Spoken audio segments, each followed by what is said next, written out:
Olá, amigos, bom dia.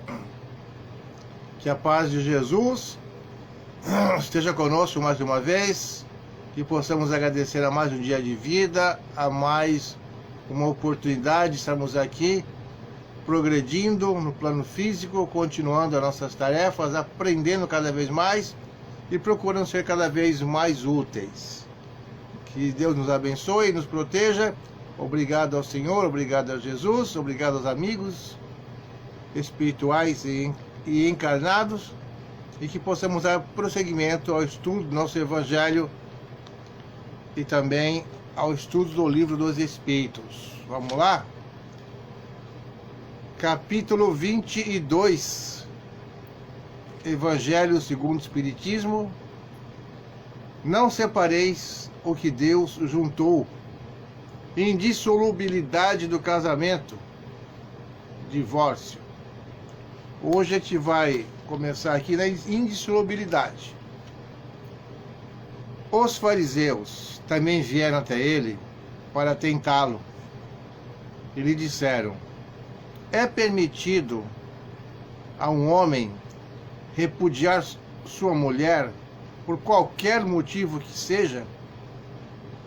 Ele lhes respondeu: não lestes que aquele que criou o homem criou-os desde o princípio, macho e fêmea, e que disse: por essa razão o homem deixará seu pai e sua mãe e se unirá à sua mulher, e os dois serão uma só carne. E assim não são mais dois, mas uma só carne. Portanto, que o homem não separe o que Deus juntou. E eles lhe retrucaram: mas então, por que Moisés ordenou que se desse carta de divórcio à mulher e que se a repudiasse? Ele lhes respondeu: é por causa da dureza de vosso coração que Moisés vos permitiu repudiar vossas mulheres, mas não foi assim desde o começo. E também vos declaro que todo aquele que repudiar sua mulher, se não for em caso de adultério, e desposar uma outra, comete adultério. E que aquele que desposar a mulher que um outro houver repudiado, também comete adultério.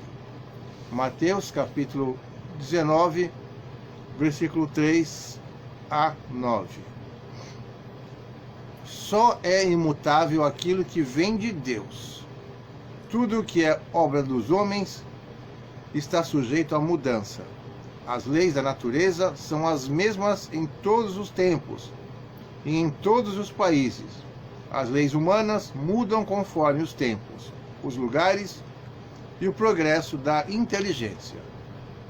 No casamento, o que é de ordem divina é a união dos sexos para operar a renovação dos seres que morrem. Por outro lado, as condições que regulam essa união são de tal forma humanas que não há no mundo inteiro, e mesmo na cristandade, dois países onde elas sejam absolutamente iguais, e não há um só onde elas não tenham sofrido mudanças com o tempo. Consequentemente, aos olhos da lei civil, o que é legítimo numa região, em numa época, é adultério numa outra região, em um outro tempo. E isso porque a lei civil tem como objetivo regular os interesses da família. E esses interesses variam conforme os costumes e as leis e as necessidades locais. É assim, por exemplo, que, em certos países, só o casamento religioso é legítimo. Em outros, é preciso também o casamento civil. E em outros, enfim, só o casamento civil basta. Mas, na união entre os sexos, ao lado da lei divina material comum a todos os seres vivos, há uma outra lei divina, imutável como todas as leis de Deus, mas exclusivamente moral. É a lei de amor. Deus quis que, os seres fossem unidos não somente pelos laços da carne, mas pelos laços da alma, a fim de que a afeição mútua entre os esposos fosse transmitida a seus filhos, e que fossem dois em lugar de um a amá-los, a cuidar deles e a fazê-los progredir. Nas condições ordinárias do casamento, os esposos levam em conta essa lei de amor. Voltando aqui, é uma pergunta, né? Nas condições ordinárias do casamento, os esposos levam em conta essa lei do amor, de amor? De forma alguma. O que procuram não é afeição, mútuo sentimento que une um ao outro, já que, na maioria das vezes, essa afeição é rompida, ou seja, o que se busca não é a satisfação do coração, mas a do orgulho, da vaidade, da cupidez, em uma palavra, de todos os interesses materiais. Quando tudo satisfaz a esses interesses, disse que o casamento é conveniente. E quando as bolsas estão bem equilibradas, disse que os esposos também estão em harmonia e devem ser bem felizes. Mas nem a lei civil, nem os compromissos que ela obriga a contrair podem suprir a lei de amor. Se essa lei não preside a união, mas nem a lei civil, nem os compromissos que ela obriga a contrair podem suprir a lei de amor, se essa lei não preside a união. Isso resulta que, muitas vezes, o que se uniu à força separa-se por si mesmo, que o juramento que se pronuncia ao pé do altar torna-se um perjúrio, se é dito como uma fórmula banal. Daí as uniões infelizes, que acabam tornando-se criminosas. Dupla infelicidade que se evitaria se nas condições do casamento não se fizesse abstração da única condição que o sanciona aos olhos de Deus, a lei de amor. Quando Deus disse, sereis uma só carne, e quando Jesus disse, não separareis o que Deus juntou, isso deve ser entendido com relação à união pela lei imutável de Deus, e não pela lei mutável dos homens. Então, a lei civil é supérflua, e é preciso fazer os casamentos voltarem a ser conforme a natureza? Não, certamente. A lei civil tem como objetivo regular as relações sociais e os interesses das famílias, conforme as exigências da civilização. Eis porque ela é útil, necessária, mas variável. Ela deve ser previdente, porque o homem civilizado não pode viver como um selvagem, mas nada, absolutamente nada, se opõe a que ela seja o corolário da lei de Deus. Os obstáculos ao cumprimento da lei divina vêm dos preconceitos e não da lei civil.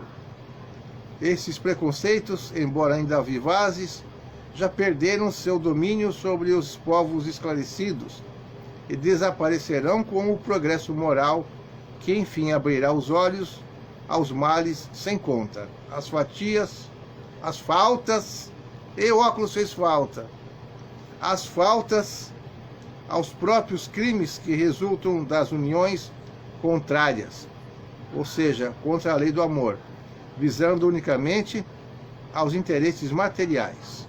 Um dia, perguntar-se-á se é mais humano, caridoso e moral pressionar um contra o outro dois seres que não podem viver juntos ou conceder-lhes a liberdade, e também se a perspectiva de uma união indissolúvel não aumenta o número das uniões irregulares.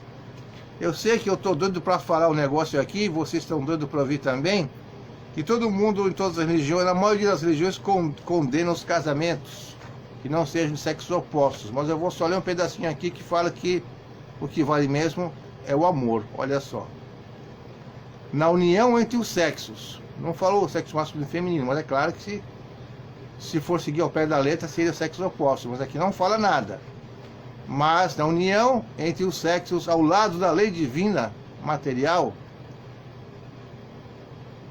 comum a todos aos seres vivos, há uma outra lei divina, imutável como todas as leis de Deus, mas exclusivamente moral, que é a lei de amor. Ponto final. Deus quis que os seres fossem unidos, os seres. Não falou que tem que ser igual ou diferente. Os seres unidos não somente pelos laços da carne, mas pelos laços da alma, a fim de que a afeição mútua entre os esposos fosse transmitida aos seus filhos, e que fossem dois em lugar de um, a amá-los, a cuidar deles e a fazê-los progredir. E aqui embaixo fala assim também: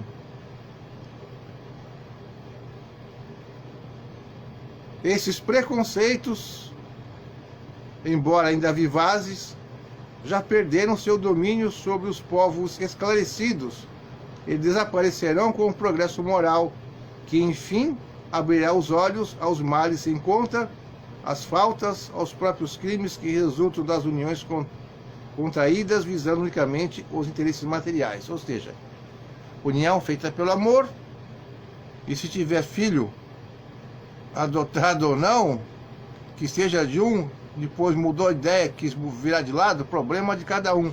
O importante é que seja a lei de amor, e se houver filhos, que sejam cuidados. Cada um vai fazer o que quer da vida, mas Deus não condena nada. Deus somente dá para nós o livre-arbítrio e que se cumpra a lei de amor.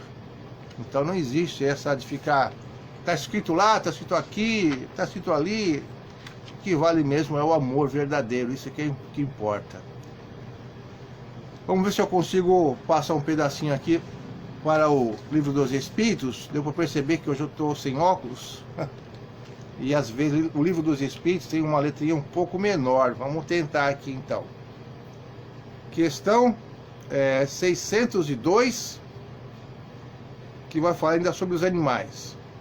Os animais progridem como o homem por sua própria vontade ou pela força das coisas?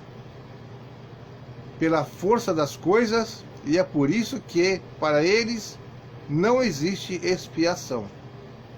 603.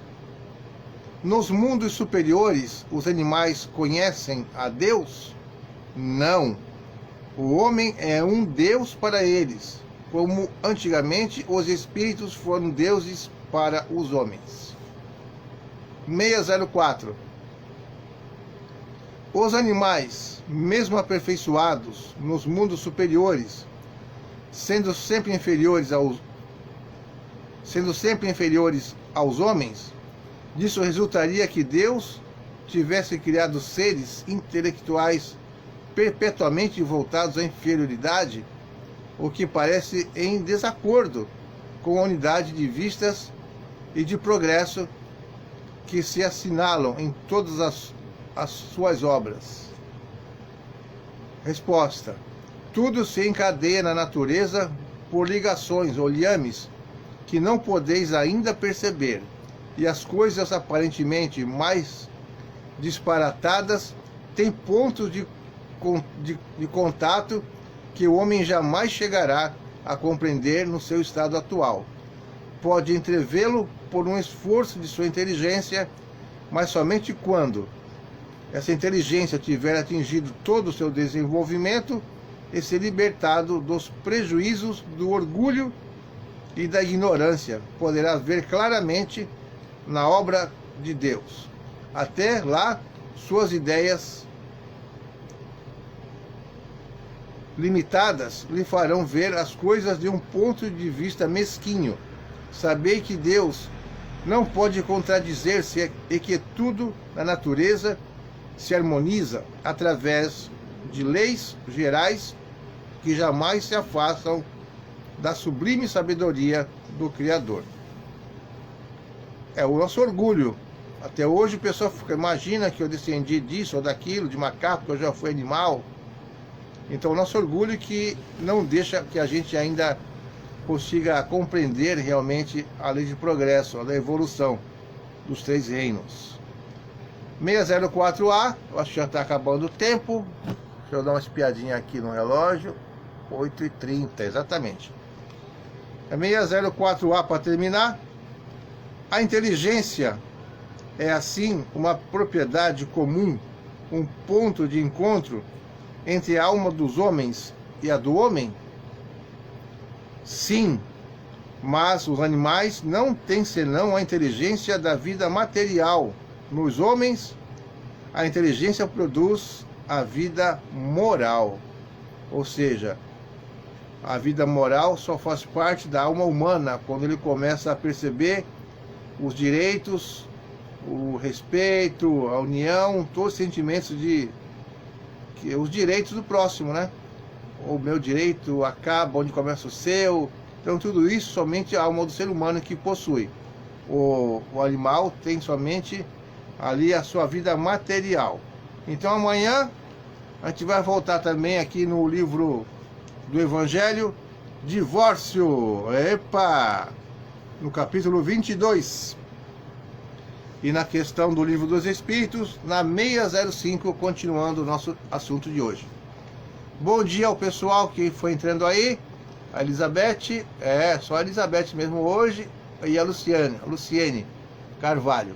Um grande abraço para todos, muita paz e até amanhã. Uma semana repleta de equilíbrio, de amor, de fé, realizações e de, se possível, façam muito bem sem olhar a quem. Muita paz, Jesus nos abençoe e até amanhã.